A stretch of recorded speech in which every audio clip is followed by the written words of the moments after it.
Hello friends, আসসালামু আলাইকুম। আমার চ্যানেলে আপনাদের স্বাগত জানাই।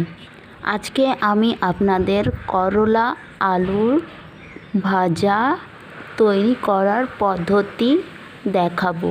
এর জন্য আমি নিয়েছি কয়েকটা করলা এবং কয়েকটা গোটা গোটা আলু।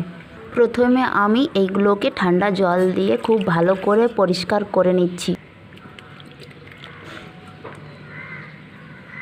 খুব ভালোভাবে জল ঝরিয়ে নিলাম।